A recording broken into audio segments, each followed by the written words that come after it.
नमस्कार, मैं हूं मनोज वर्मा और आप देख रहे हैं अटेंशन। और अटेंशन में बात होगी संगठन चुनाव की बारी, किन्हें मिलेगी जिम्मेदारी। जी हां, बीजेपी में संगठन चुनाव को लेकर तैयारी तेज हो गई है। बूथ से लेकर प्रदेश स्तर तक बीजेपी में कई बड़े बदलाव देखने को मिल सकते हैं। बीजेपी प्रदेश अध्यक्ष वी डी शर्मा के विकल्प के तौर पर भी कई नामों पर चर्चा शुरू हो गई है। इधर कांग्रेस अपने संगठन को कैसे मजबूत करेगी, इसकी तस्वीर साफ नहीं है। लेकिन अब सवाल यह है कि प्रदेश बीजेपी की बागडोर किसे मिलेगी और क्या संगठन चुनाव के जरिए कुछ नेताओं को एडजस्ट भी किया जाएगा। आज चर्चा इन्हीं सवालों के आसपास करेंगे, लेकिन देखिए पहले ये रिपोर्ट।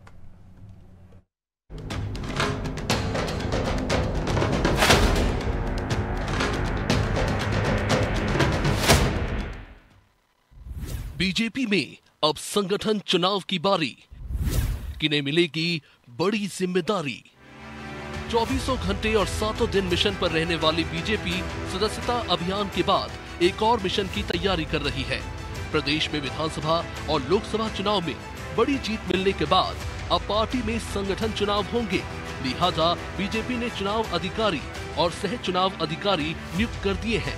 पूर्व सांसद विवेक शेजवलकर को जहां प्रदेश चुनाव अधिकारी बनाया गया, तो जीतू जराती, अर्चना चिटनिस, रजनीश अग्रवाल, डॉक्टर प्रभुलाल जाटवा को सह चुनाव अधिकारी की जिम्मेदारी दी गई। लिहाजा ब्लॉक से लेकर मंडल और जिले से लेकर प्रदेश अध्यक्ष पद पर क्या नए बदलाव देखने को मिलेंगे, इसको लेकर चर्चा शुरू हो गई है। हालांकि बीजेपी कह रही है कि उसकी पार्टी की एक नीति है और उसी के आधार पर नेताओं को जिम्मेदारी दी जाएगी। प्रदेश के निर्वाचन अधिकारी भी घोषित हो गए। अब बूथ कमेटियों से लेके मंडल और मंडल से जिला कमेटियों तक के चुनाव होंगे। उसके बाद प्रदेश अध्यक्ष का निर्वाचन होगा। मध्य प्रदेश में हमेशा कार्यकर्ताओं को उनकी ऊर्जा के हिसाब से मौका देने की परंपरा रही है और जो भी पार्टी द्वारा चुना जाएगा सर्वसम्मति से और वरिष्ठ नेताओं के सामंजस्य के आधार पर प्रदेश अध्यक्ष का चुनाव होगा। भारतीय जनता पार्टी में जो भी अध्यक्ष होगा वो पार्टी को दुगनी ऊर्जा के साथ आगे लेके जाएगा। 15 अक्टूबर से सक्रिय सदस्यता अभियान 31 अक्टूबर तक चलेगा। वहीं इसके बाद संगठन चुनाव की प्रक्रिया भी शुरू हो जाएगी। यानी अगले महीने बीजेपी संगठन में कई बड़े बदलाव देखने को मिल सकते हैं। वहीं कांग्रेस की स्थिति अलग ही नजर आ रही है। उसकी प्रदेश कार्यकारिणी की घोषणा के इंतजार में कई महीने निकल चुके हैं। हालांकि इतनी देरी की वजह क्या है और कांग्रेस कैसे अपने संगठन को मजबूत करेगी, अब वो जान लेते हैं। क्या चुनाव कराएगी भारतीय जनता पार्टी? भारतीय जनता पार्टी में क्या संगठन के चुनाव होते हैं? कहीं पर्ची से आता है और अध्यक्ष बन जाता है। ये भारतीय जनता पार्टी की हकीकत है। अब रहा सवाल कांग्रेस की सूची का। कांग्रेस को उपचुनाव के लिए उम्मीदवारों की तलाश करनी थी। हम लोग उसमें लगे थे। हमारा चुनाव का कार्य संपन्न हो गया। हमारे उम्मीदवारों की घोषणा हो गई और कल शाम तक कांग्रेस की सूची आपके हाथ में होगी। इसमें कोई दो राय नहीं कि संगठन मजबूती के लिहाज से कांग्रेस बीजेपी से 2 कदम पीछे ही नजर आती है। लेकिन यहाँ बड़ा सवाल ये है कि वी डी शर्मा की जगह कौन लेगा, क्योंकि बीजेपी प्रदेश अध्यक्ष वी डी शर्मा का कार्यकाल पूरा हो रहा है।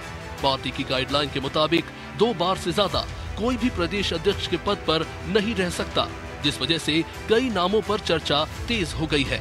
हालांकि पार्टी संगठन की बागडोर जातीय समीकरण को साधते हुए दी जाएगी या फिर संघ के करीबी को ये जिम्मेदारी मिलेगी, ये भी देखना दिलचस्प होगा।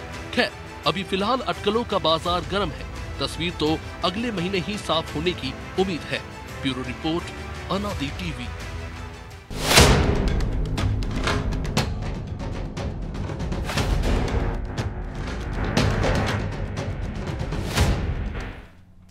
तो इसी मुद्दे पर चर्चा करने के लिए हमारे साथ जुड़ेंगे वरिष्ठ पत्रकार प्रदीप तिवारी और हमारे सहयोगी ब्रजेश चौक से।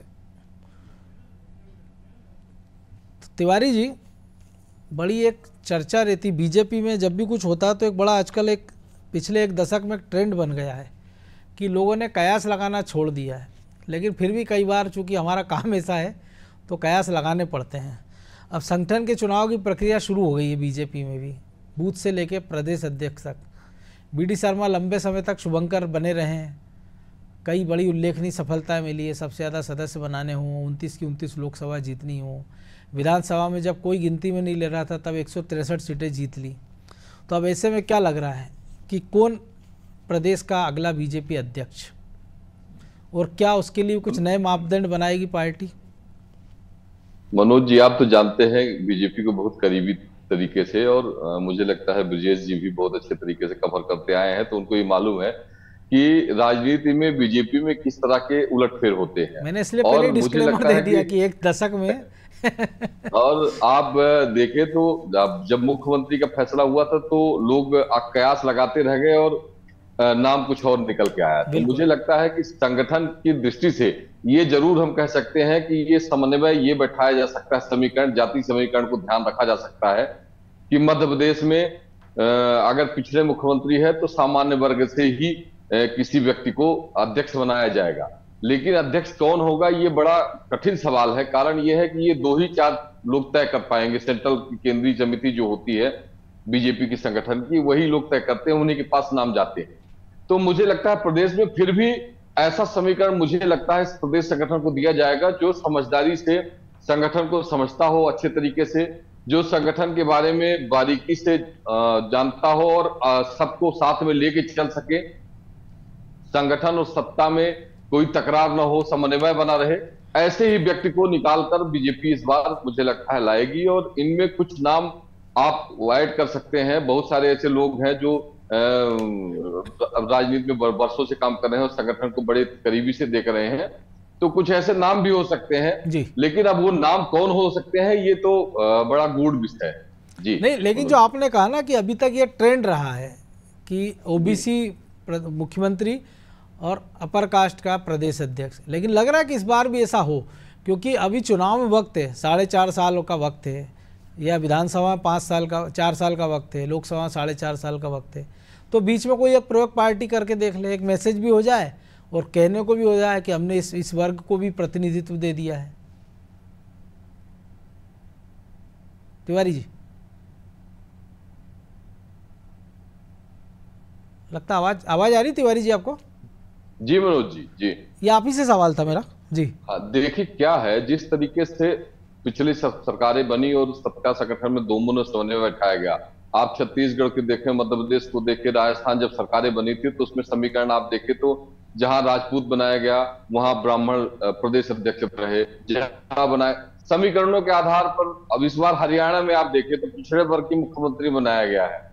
तो मुझे लगता है कि दूरगामी चुनाव हो, लेकिन संगठन में भागीदारी किसकी कितनी होनी चाहिए, इसको बीजेपी बड़े करीबी से देखती है। और यही कारण है आप देखें कि दोनों में समावेश बैठाने में कभी बीजेपी पीछे नहीं हटी। और पिछली बार जब इलेक्शन हुआ था तो जब पिछड़े वर्ग का मुख्यमंत्री मध्य प्रदेश में बनाया गया था, शिवराज जी को पुनः रिपीट किया गया था, उसी समय उसके पहले ही मुझे लगता है कि बीडी शर्मा का नाम की चर्चा थी और तय भी कर दिया गया था।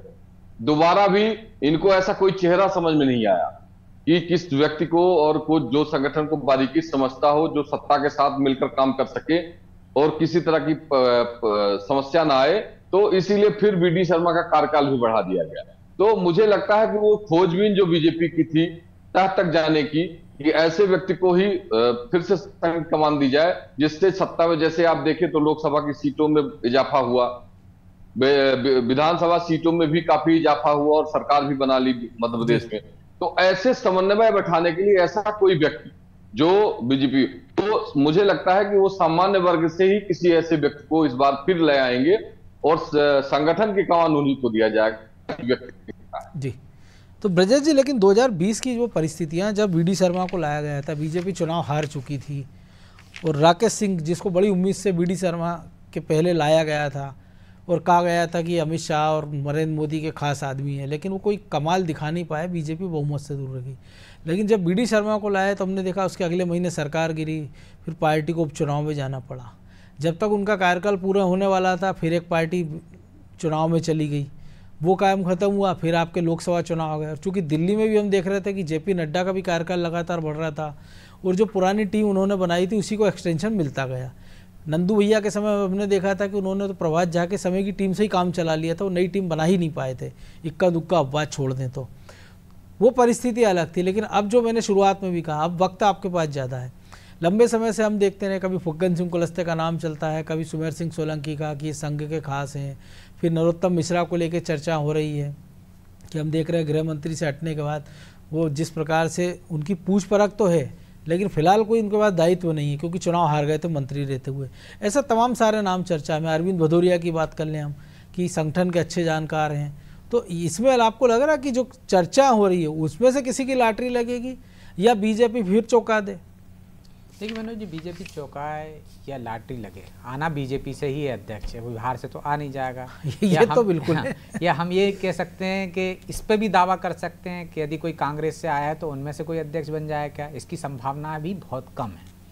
रही बात कि परिस्थितियों समय के अनुसार निर्णय होते हैं मनोज जी। जब शिवराज सिंह चौहान के नेतृत्व में सरकार चल रही थी, मजबूती से चल रही थी, पूर्ण समर्थन था, तो अध्यक्ष एक तरह से रबर स्टंप की तरह चाहिए था कि जो सरकार को दखल न करे। जब बीडी शर्मा आए तब ऐसा अध्यक्ष चाहिए था जो संगठन को मजबूत कर सके, क्योंकि आप विपक्ष में आ गए थे। तो परिस्थितियों के अनुसार संगठन निर्णय लेता है कब कैसी जरूरत है। यदि अध्यक्ष भी इस नेचर का बना दो तो आप देखिए सरकार और संगठन में तनाव बढ़ता है, टकराव होते हैं, इसका खामियाजा पूरे संगठन को भुगतना पड़ता है, सरकार पर भी असर पड़ता है और पब्लिक में गलत मैसेज जाता है। तो एक तरह का समन्वय बनाने का काम होता है तब जब चुनाव ना हो, चुनाव की परिस्थितियां, और इसी हिसाब से देखिए आप किसी के करीबी होने से, चाहे वो अमित शाह और नरेंद्र मोदी के करीबी हैं, इस कारण अध्यक्ष बन जाएंगे, इसकी संभावना कम है कि एक प्रयोग करके वो देख चुके हैं, वो सफल नहीं हुआ। अब वैसा बेहतर अध्यक्ष आपको चुनना होगा जो आपने लाइन खींच दी है उसको आगे बढ़ा सके। हमने प्रभात जाके समय देखा था किस बेहतर तरीके से संगठन ने काम किया था, कितने दौरे उन्होंने किए थे। इसके बाद ऐसा कार्य का दौर आया मनोज जी, आपने भी देखा कि संगठन सुस्त जैसा हो गया था, उसकी कार्य पद्धति में भी बदलाव आने लगा था, वो सरकार से सवाल खड़े नहीं करता था, सरकार पर लगाम नहीं कस पा रहा था। तो ये तक कह दिया था हम संगठन में तो हम तो बम्बू हैं और शिवराज जी तंबू हैं। तो आप देखिए तब वो परिस्थिति, अब जरूरत थी क्योंकि शिवराज जी वो थे। इसके बाद बीडी शर्मा आए तो हमने देखा कि किस तरह से सत्ता और संगठन में शुरुआत में तालमेल नहीं बैठा है, क्योंकि संगठन को मजबूत करना थी। तो आप देखिए इसके बावजूद अब तालमेल बैठ गया। अब कौन सा अध्यक्ष आएगा, क्योंकि मध्य प्रदेश का संगठन सबसे बेहतर है और इसने नित नए प्रयोग किए हैं। आप देखिए युवा अध्यक्ष को लाने का प्रयोग, जूनियर को लाने का सबसे बड़ा प्रयोग मध्य प्रदेश में हुआ है। तो क्या जो संगठन एक लाइन खींचता जा रहा है, एक लकीर लंबी करता जा रहा है, उसको छोटा करेगा? ये सवाल इसलिए उठता है क्योंकि आपने संगठन में युवाओं को तरजीह देना शुरू कर दी।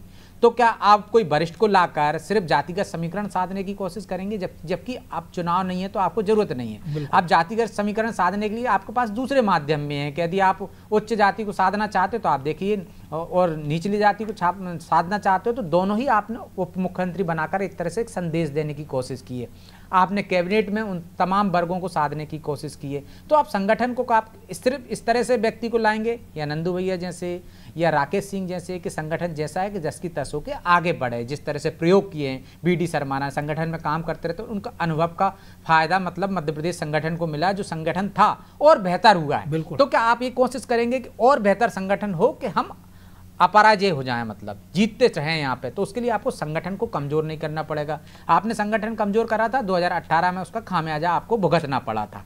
तो मुझे लगता है कि ये एक महत्वपूर्ण चीज है। तो हो सकता है उससे और भी बहुत सारे कारण भी, बहुत सारे कारण आपने संघ के, तो आप देखिए क्या आप ऐसे व्यक्ति टिकट उतने नहीं काटे जितना काटना थे। जो संगठन का जानकार है, संगठन में बेहतर काम करने का जिसका अनुभव है, वैसे व्यक्ति को तरजीह देंगे, या जातीय वर्गीय समीकरण साधने के लिए आप फिलहाल ऐसे व्यक्ति को चुनेंगे कि अभी चुनाव नहीं है, बाद में यदि बाद में हटाते हैं। यदि आपने एक उदाहरण दिया कि फग्गन सिंह कुलस्ते को, तो आप सोचिए चुनाव जब वो 3 साल अध्यक्ष रहेंगे, इसके बाद जब अगले 2 साल बाद चुनाव आएंगे, आप उनको हटाएंगे तो एक नया मुद्दा बनेगा मनोज जी, जो मुद्दा भुनाने की कोशिश करेगी। क्या आप कांग्रेस की तरह ये निर्णय लेना चाहेंगे कि यदि वहाँ पर उन्होंने आदिवासी को एक नेता प्रतिपक्ष बनाया है और एक सामान्य वर्ग से आपने अध्यक्ष बनाया है, क्या वो फार्मूला अपनाना चाहते हैं? ब्राह्मण उपनेता प्रतिपक्ष, ब्राह्मण उपनेता प्रतिपक्ष। और आप देखिए इस तरह के समीकरणों पर मुझे लगता है कि बीजेपी ने फोकस ज्यादा किया नहीं है। यदि ये कहो क्षेत्रीय संतुलन साधने के हिसाब से उनको करना चाहिए था, प्रभात झा के बाद बीडी शर्मा नहीं आना चाहिए थे, उधर से आपको विधानसभा अध्यक्ष नहीं आना चाहिए थे। एक तरह से हमने देखा है कि लगातार ग्वालियर चंबल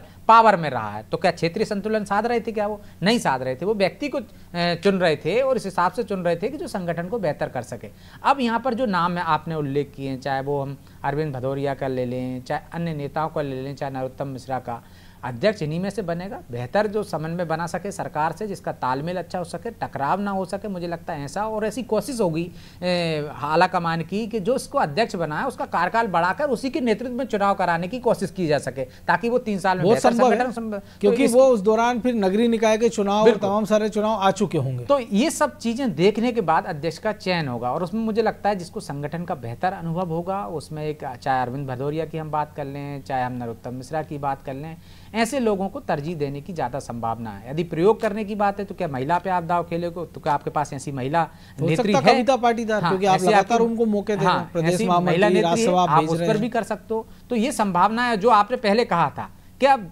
पिछले 1 दशक से हम 1.5 दशक से देख रहे हैं कि मतलब नए नए प्रयोग करती है बीजेपी और चौंकाती है अपने निर्णयों से। तो ये देखने की बात होगी कि मध्य प्रदेश में चौंकाएगी, लेकिन इतना तय है कि बीडी शर्मा का कार्यकाल 2 बार हो चुका है, तो अब नया अध्यक्ष ही आएगा। नया अध्यक्ष कौन होगा इसके लिए इंतजार करना होगा। सिर्फ कयासबाजी हम कर सकते हैं, संभावनाओं पे बात कर सकते हैं और उनमें से ही कोई एक हो सकता है, या जो नए समीकरण जिस हिसाब से बैठेंगे उस हिसाब से तय होगा कि राष्ट्रीय अध्यक्ष कौन बनता है। इसके बाद यदि मान के चलिए जो नाम चल रहे हैं शिवराज सिंह चौहान का, यदि वो राष्ट्रीय अध्यक्ष बन जाते तो मध्य प्रदेश के अध्यक्ष का उतना वो नहीं रहेगा, किसी को भी आप बना सकते हो।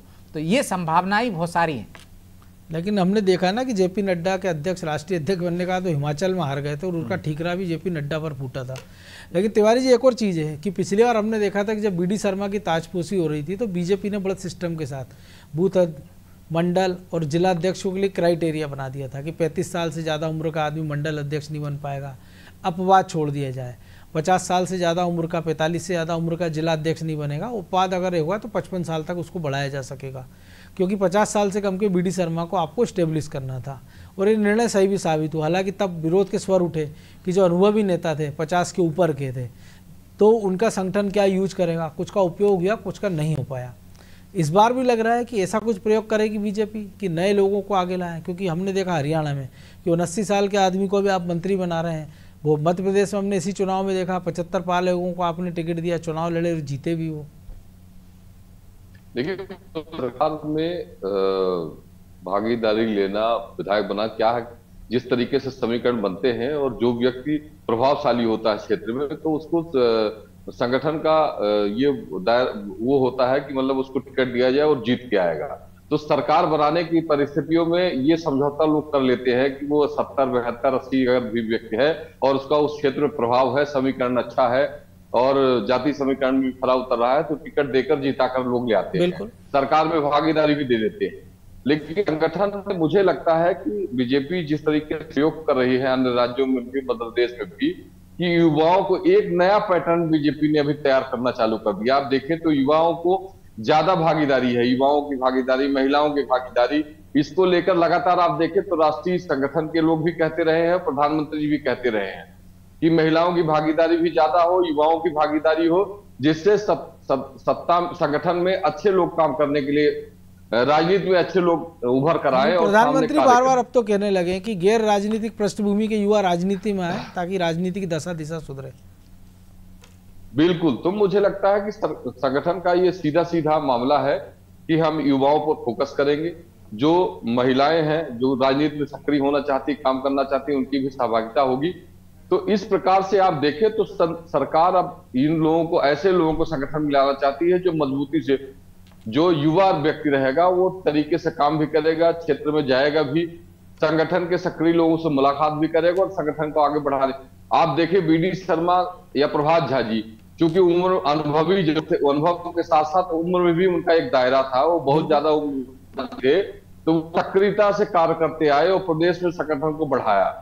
तो मुझे लगता है कि बहुत सारे ऐसे नए चेहरे हैं, जैसे आप बिंदु शुक्ला जी को भी देख सकते हैं, उनकी तरफ भी संगठन का नजर जा सकती है। ऐसे बहुत सारे लीडर हैं जिनको जो में अच्छी तरीके से किया और सरकार बनाने में भरपूर सहयोग किया है, तो उन सीटों को भी बढ़ाया है। तो मुझे लगता है संगठन इस दृष्टि से देख सकता होगा जी। सागर संभाग में भी ये सब तलाशा जा सकता है। तो बहुत सारे ऐसे युवा चेहरे बीजेपी के पास है जो अनुभवी भी है, विधायक भी रहे हैं, मंत्री भी है और कार्य भी कर रहे हैं, संगठन को भी बढ़ा रहे हैं। तो ऐसे चेहरों पे भी नहीं, अब ये जरूर है कि उनके चेहरों की नजर अभी मीडिया और प्लेटफॉर्म पे नहीं आ पा रही है, लेकिन बहुत सारे ऐसे छिपे चेहरे हैं जो संगठन को मजबूत कर सकते हैं और उन पर भी संगठन विचार कर सकती है, वो भले सत्ता में भागीदारी कर रहे हैं। तो जैसे आप शिवराज जी की बात कर रहे हैं राष्ट्रीय अध्यक्ष की, तो वो केंद्रीय मंत्रिमंडल में है और मुझे लगता है केंद्रीय मंत्रिमंडल का बड़ा विभाग है कृषि मंत्रालय, तो उसके बाद भी अगर वो संगठन में जा सकते हैं तो ऐसे नए चेहरे मध्य प्रदेश तो झारखंड के प्रभारी भी है, अगर वहां जीतती है पार्टी हो सकता है इसका इनाम मिल जाए जी। और दूसरा क्या है, मध्य प्रदेश में इसी तरह संगठन में सरकार में जो मंत्री काम कर रहे हैं उसमें कई ऐसे चेहरे हैं जिनका नाम संगठन के लिए नहीं आ रहा है, लेकिन वो मुझे लगता है कि संगठन की नजर में है और हो सकता है कि इनमें से कोई व्यक्ति प्रदेश अध्यक्ष के रूप में बाहर आ जाए। बिल्कुल। तो ब्रजेश जी, हमने देखा है कि अभी तो मुख्यमंत्री मालवा से आते हैं, उप मुख्यमंत्री भी एक मालवा से हैं, दूसरे विंध्य से हैं। उसके पहले हमने देखा जो प्रदेश अध्यक्षों की बात कर ले, मालवा निमाड़ से नंदू भाई आ गए, या ग्वालियर चंबल से भी हो गए, बुंदेलखंड रह गया है और विंध्य रह गया, क्योंकि महाकौशल से भी राजेंद्र शुक्ला रह चुके हैं, राकेश सिंह माफ कीजिए। तो अब ऐसे में क्या हो सकता है, इन दो जगह से किसी नए नाम को आगे लिया है पार्टी एक समीकरण को देखते हुए? देखिए मनोज जी, तमाम समीकरणों पर सरकार की या हम कह सकते हैं संगठन की नज़र रहती है, जो आला कमान रहता है उसकी नज़र रहती है कि किस वर्ग को हमको साधना है। जो आपने पहले भी जिक्र किया था, मैंने भी जिक्र किया था, एक बड़ा वर्ग है आदिवासी वर्ग है, जिसे साधने के लिए कांग्रेस ने हमने देखा कि नेता प्रतिपक्ष बनाया है। तो बीजेपी ने भी ऐसे जतन किए हैं पहले कि लगातार वो उस क्षेत्र में काम करती रही है, उस वर्ग को साधने के लिए उसको आगे बढ़ाती रही है।